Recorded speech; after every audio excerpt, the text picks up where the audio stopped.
Após o governo chinês impor uma alíquota de 34% aos produtos importados norte-americanos, o presidente dos Estados Unidos, Donald Trump, ameaça taxar a China em mais de 50%. O anúncio foi feito nas redes sociais dele nessa segunda-feira e a gente, inclusive, né, tem um trecho desse post que ele fez nas redes sociais falando, né, sobre essa medida que ele iria implementar caso a China não retirasse exatamente os 34% que foram impostos.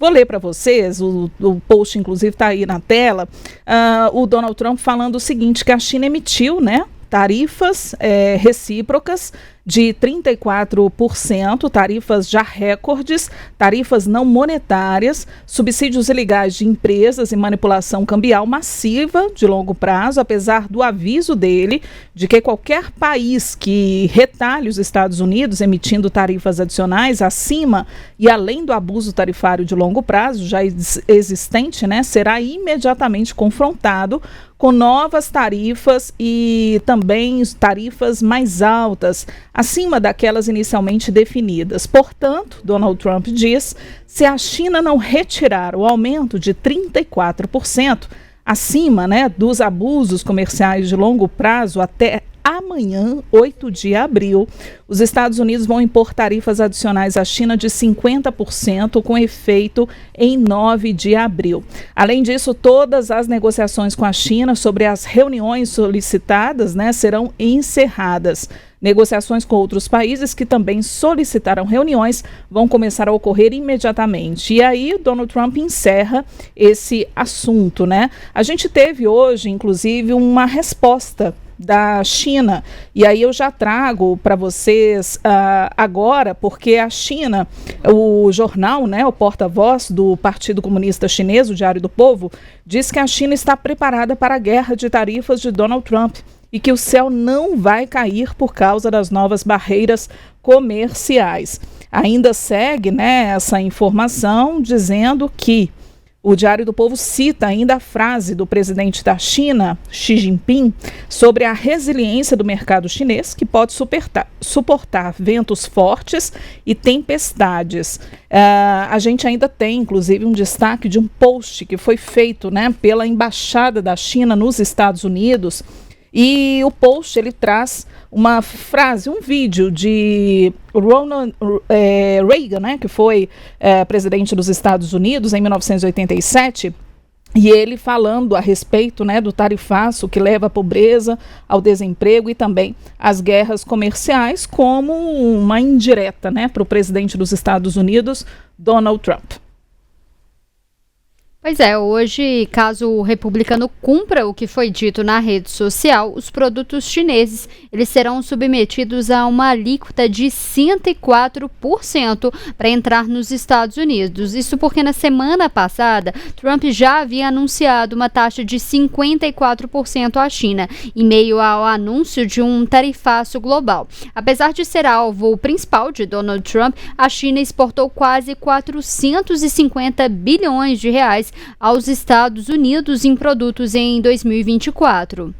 Pois é, e as bolsas de valores também novamente derreteram, né? A gente tem uma amostra para vocês aí na tela, as bolsas de valores pelo mundo, né? As bolsas de valores do Japão, da Alemanha, da China, da França, do Brasil, bolsas de valores despencando, maior alta aí, as bolsas do Japão e da China, por conta realmente desse tarifaço e principalmente desse impasse envolvendo, né, Estados Unidos e China. Sobre esse assunto, a gente vai conversar com o professor de Relações Internacionais da Escola Superior de Propaganda e Marketing, Ricardo Leais. Professor, obrigada pela participação aqui hoje. Boa noite, obrigado pelo convite. Professor, eu queria começar te perguntando como que o senhor avalia toda essa guerra comercial e por que o presidente americano ele insiste em não recuar? Bom, então vamos lá. Primeiro a gente tem que recordar que não é uma novidade em se tratando de Donald Trump. Ainda quando ele era candidato em 2016, ele falava que tinha uma preocupação muito grande com o fato de que os Estados Unidos estavam se desindustrializando e que essas indústrias estavam indo para outros países do mundo, notadamente a China. No seu primeiro mandato, ele inclusive colocou tarifas alfandegárias mais elevadas contra produtos chineses e também tarifas específicas contra produtos que ele considerava fundamentais, como o aço e o alumínio, que inclusive afetaram, pelo menos no primeiro momento, o Brasil. A grande questão é que agora ele está escalando essa estratégia para um padrão que a gente nunca tinha visto, porque ele está colocando tarifas no mundo inteiro, inclusive contra países com os quais os Estados Unidos têm um superávit comercial, como é o caso do Brasil. O que o Donald Trump acredita, pelo menos em nível de discurso, é que essas tarifas vão tornar proibitivas essas importações e que isso forçaria essas empresas a instalarem fábricas nos Estados Unidos e, portanto, gerar empregos nesse país. No entanto, a gente precisa destacar que, em vários casos, essas indústrias elas não têm qualquer condição de se recolocar nos Estados Unidos, considerando que elas só conseguem manter margens de lucro se elas estiverem em países onde o custo da mão de obra é mais baixo. E aqui eu vou destacar o caso da indústria calçadista. Os Estados Unidos têm várias marcas muito conhecidas no mundo, como é o caso da Nike, que está basicamente sediada no Vietnã, e ela não tem qualquer interesse em voltar para os Estados Unidos porque os custos seriam proibitivos. Então, é isso que o Donald Trump está defendendo, mas uma grande possibilidade que a gente tem diante disso é que ele esteja também utilizando dessas tarifas como uma estratégia de negociação e barganha. Agora ele vai, de alguma forma, forçar os países a negociar e talvez acabe encontrando algum tipo de acordo que ele diga que foi satisfatório. Professor Ricardo Leães, ele que está aqui com a gente, novamente, o senhor já participou aqui conosco, né, professor Ricardo? Já lembro do senhor aqui, muito bom ter o senhor de volta. E aí eu já te pergunto, guerra comercial já começou, na opinião do senhor? Será que a gente já pode falar, por exemplo, em crash da Bolsa, né? Em mais um crash da Bolsa? A gente viu aí as bolsas todas fechando em queda, e queda muito significativas. Então, eu acho que isso é um tema bastante sensível, tá? Mas eu vejo muitas vezes as pessoas não abordando ele da forma adequada, que me parece o seguinte: realmente a gente já pode falar em guerra comercial, por tudo que eu expus já na primeira resposta. Essa é a visão de Donald Trump. Ele chegou a dizer em determinados momentos que a palavra tarifa é a palavra mais bonita do dicionário, sendo mais bonita do que amor e respeito. Então, essa é a estratégia dele, e ele vai manter essa estratégia, mesmo que ele possa sim recuar em determinados pontos. Mas a grande questão é que a gente tem que ter um certo cuidado em avaliar o impacto dessas tarifas, considerando apenas as quedas na Bolsa de Valores, porque o que a gente sabe é que o mercado financeiro ele é muito volátil. E, frequentemente, essas subidas e descidas que se dão num dia ou no outro, elas se revertem completamente em função de novas notícias que venham a aparecer. Então, eu sinceramente prefiro não fazer uma análise baseada nessas oscilações diárias da Bolsa, porque a gente não necessariamente sabe se essa vai ser a tendência. Claro, se a gente estiver falando de uma queda que já se constituiu em meses ou mesmo em anos, aí a gente pode ter uma avaliação mais precisa. Mas apenas considerando o que aconteceu em um dia, em 2 dias, a gente não tem como ter certeza se os impactos vão ser duradouros. Professor, agora no início da noite, o presidente Lula, falando sobre essa questão toda do tarifaço do Donald Trump, ele disse que o Brasil está preparado para enfrentar eventuais crises econômicas e disse que o Brasil tem uma reserva de 370 bilhões. E aí, nas palavras do presidente Lula, abre aspas, o que segura esse país até hoje contra qualquer crise. Essa avaliação do presidente procede, né? A gente pode falar que, de fato, o Brasil está seguro e mais, ou esse posicionamento foi, na verdade, para falar ali para o mercado brasileiro, tentando acalmar um pouco os ânimos, professor? Então, Larissa, essa tua pergunta é muito boa, na verdade, porque a frase do presidente Lula me parece bastante adequada. Eu vou explicar aqui bem brevemente para os espectadores. O que acontece é o seguinte: nenhum país ele é autossuficiente nas mercadorias que ele consome. Todos os países precisam importar mercadorias do exterior. Tá?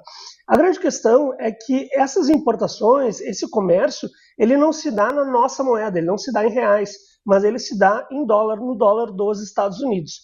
Como a gente não emite o dólar dos Estados Unidos, isso gera uma situação em que, se a gente não tiver reservas, ou seja, se o governo não tiver um colchão de dólares acumulados com o passar do tempo, a gente possa correr um risco de não ter condições de comprar as mercadorias das quais a gente necessita. Esse cenário ele não é inédito na nossa história. A gente passou por esse momento nos anos 80, por exemplo, que foi um contexto em que a nossa dívida externa estava muito alta e que a gente tinha realmente muitas dificuldades de ter superávit em termos de dólares.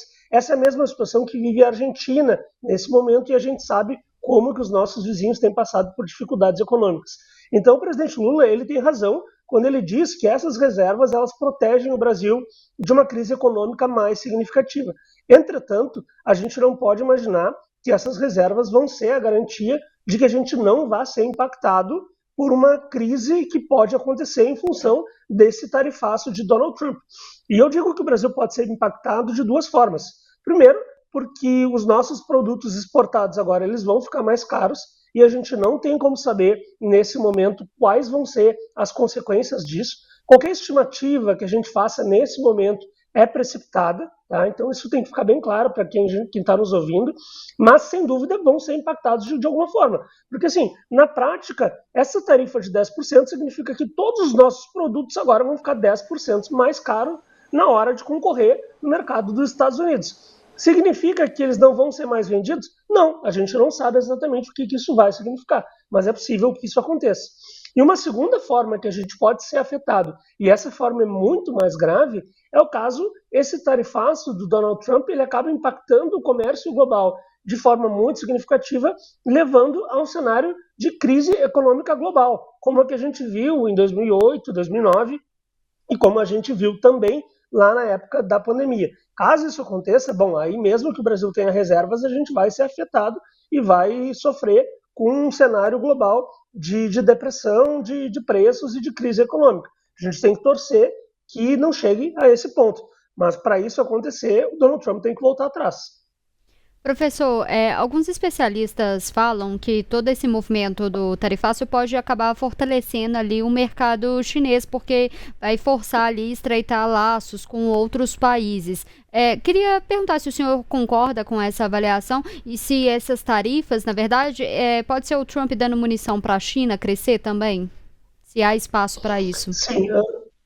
Sim, sem dúvida. Eu até gosto de falar sempre para os alunos que a gente tem que diferenciar, quando a gente fala em impactos, a gente tem que diferenciar o curto do médio e do longo prazo. Em curto prazo, eu não acredito em qualquer vantagem para nenhum país esse cenário de tarifaço de Donald Trump. Eu acho que todo mundo vai sofrer de alguma forma, inclusive a China.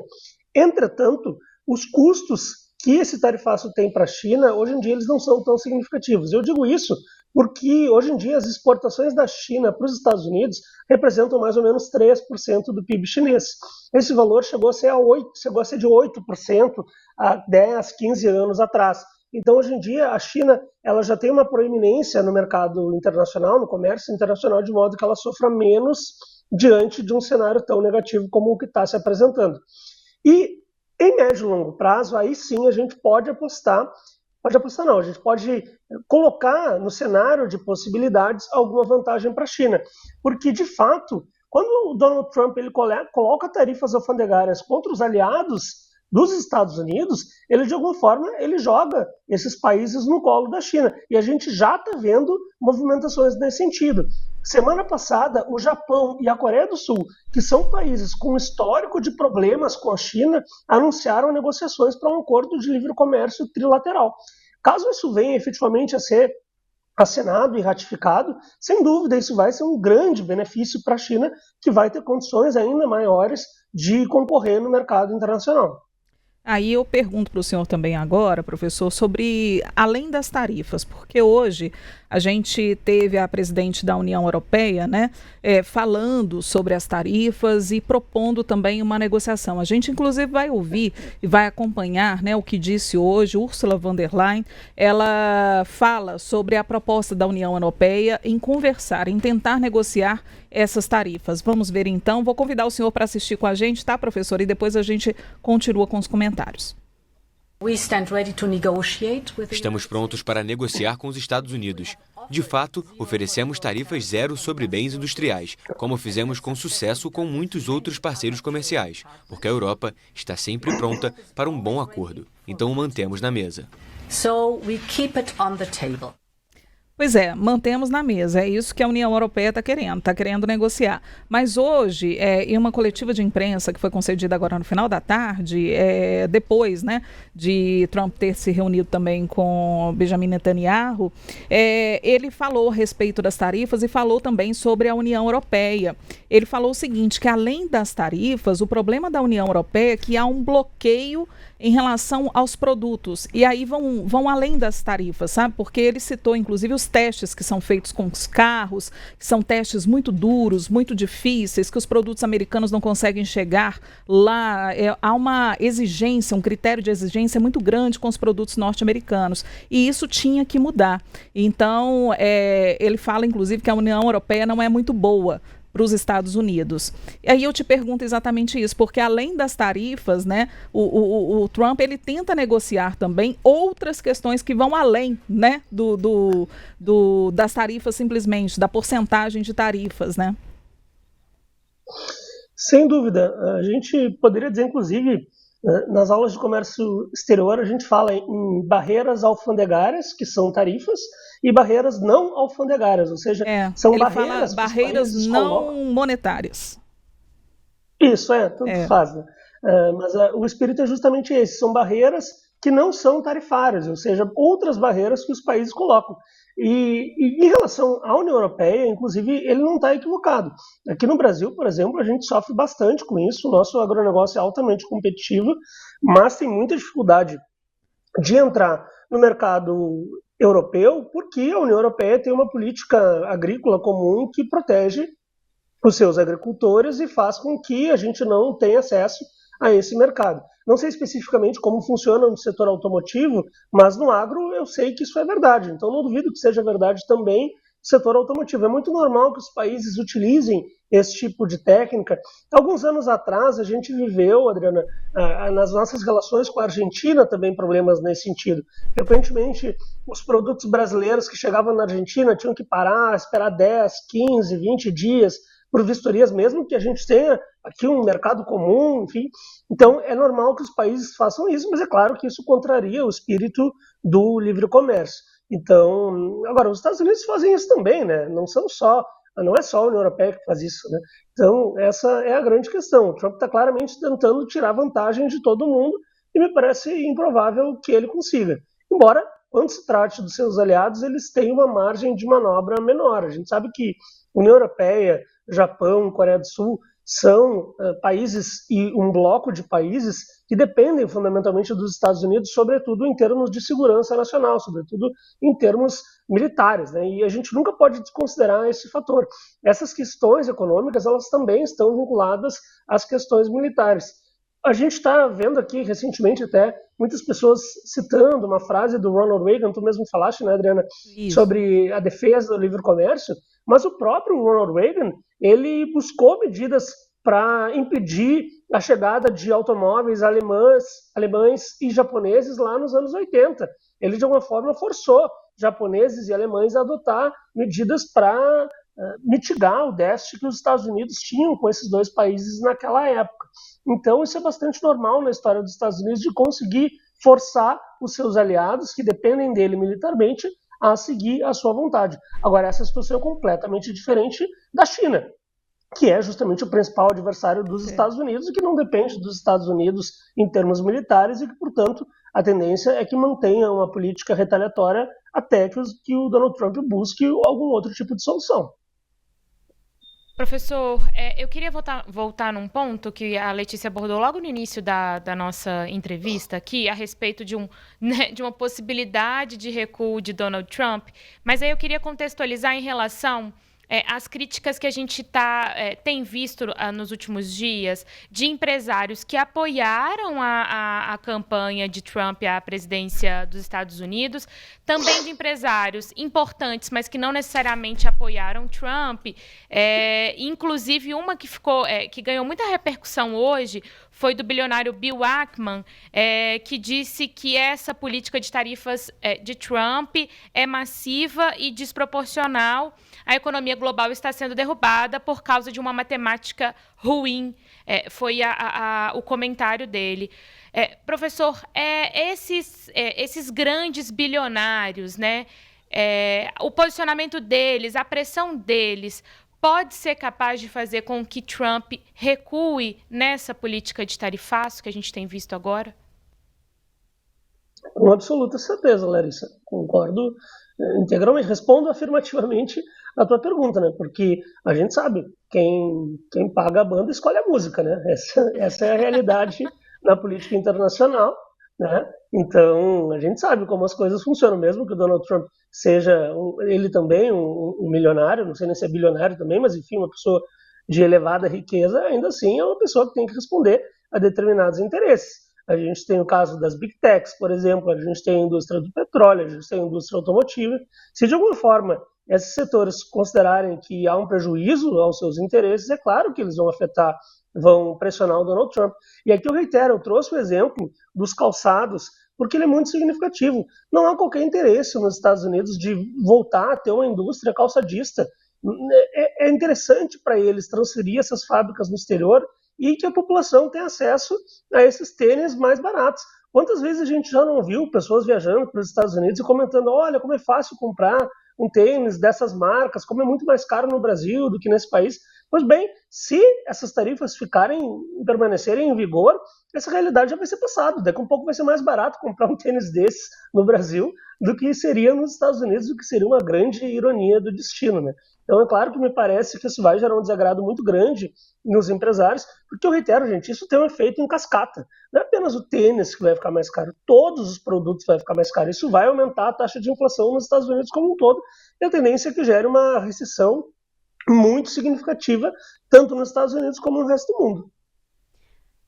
Professor, o senhor falou sobre essa questão aí de perspectivas, né? Eu queria perguntar para o senhor se tem como a gente já medir de quando que o mercado, os Estados Unidos, vai sentir esses impactos das tarifas dos produtos importados, especificamente. A gente já viu a Bolsa de Valores já dando ali os sinais, mas ali para o dia a dia dos estadunidenses, dos norte-americanos, quando que isso vai começar ali, de fato, essa questão ali da inflação, do desemprego, da alta dos produtos importados? Quando isso de fato vai começar a sentir ali no dia a dia?